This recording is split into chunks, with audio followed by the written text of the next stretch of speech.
Mais c'est comme toujours, on sait beaucoup de choses et on ne sait pas tout ce qu'on voudrait savoir. Bon, d'abord, si vous voulez, à l'heure actuelle, qu'est-ce que c'est le grand débat? C'est les particules fines, c'est le diesel. Et le diesel, c'est les voitures. Supprimez la voiture, vous n'aurez plus de particules fines. Ça me fait penser à un sketch de Guy Bedos et de Jean-Louis Dabadi, où il disait « Supprimez la voiture aux ouvriers, vous roulerez ». Bon, c'était le remède aux embouteillages. Là, à l'heure actuelle, il faut bien voir, c'est un problème planétaire. À l'heure actuelle, il y a partout des productions de particules fines, et ces particules fines, les vents les font passer d'un continent à un autre, d'un pays à un autre, etc., etc.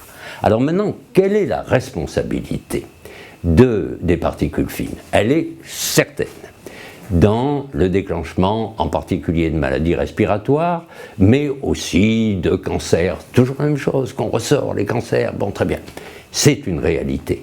Bon. Mais quand j'entends dire qu'on a mesuré que 48 000 décès étaient dus aux particules fines, là je me dis, où est-on, dans quel monde? Et je pense à cet adage que j'aime bien, les statistiques sont aux médecins ce que le bec de gaz est à l'ivrogne, elles le soutiennent plus qu'elles ne l'éclairent. Bon, donc si vous voulez, c'est ça, c'est-à-dire qu'on saoule les gens de statistiques à longueur de journée, et à la fin, qu'est-ce qu'on crée? Un sentiment de panique et pas du tout une envie de connaître. Bien sûr qu'on a raison de vouloir diminuer les voitures, on a raison de tout ça. Mais si vous voulez, c'est pas en faisant peur avec les particules fines qu'on y arrivera, c'est en créant des transports en commun pour tout le monde. Parce que moi je suis très content quand j'entends Madame la maire de Paris, qui est une femme remarquable, dire que les transports en commun c'est bien. Quand on a 77 ans, ce qui est mon cas, et qu'on est debout pendant 3/4 d'heure, je vais vous dire, on trouve ça fatigant, les transports en commun qui sont très bien. On est mieux dans une voiture. S'il y avait des transports en commun, des bus nombreux et tout ça, ce serait formidable. Il n'y a pas. Donc, si vous voulez, il faut, les problèmes écologiques, ça ne consiste pas à dire il y a une cause qui donne un effet.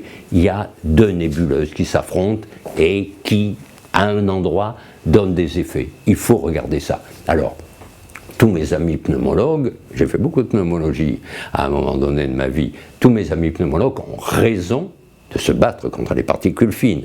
Mais si vous voulez, ça ne suffit pas. Moi, je veux une pédagogie du peuple. Je veux qu'on en revienne à l'époque de Jules Ferry, où les instituteurs apprenaient à des petits paysans analphabètes à vivre dans leur monde en le comprenant, en étant instruits.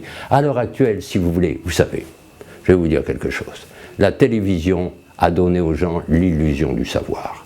Internet leur a donné l'illusion du pouvoir. Ils n'ont ni le savoir ni le pouvoir tant qu'on ne les aura pas fait travailler. Et c'est un honneur pour les enseignants de les enseigner, et ça doit être un plaisir pour eux de se faire enseigner. Mais ces avis qu'on donne sur tout et sur rien, avant de savoir de quoi il s'agit exactement, je trouve que c'est un mépris pour l'humanité, et moi, je ne méprise pas l'humanité. D'où c'est parti. Vaste problème. Les messieurs paraîtraient moins fertiles qu'ils ne l'étaient jusqu'à présent. C'est un problème qui fait peur, c'est-à-dire que dans les cellules reproductrices mâles, les spermatozoïdes, elles ont baissé en quantité par unité de production, par centimètre cube. Alors ça pose des tas de problèmes. D'où ça vient?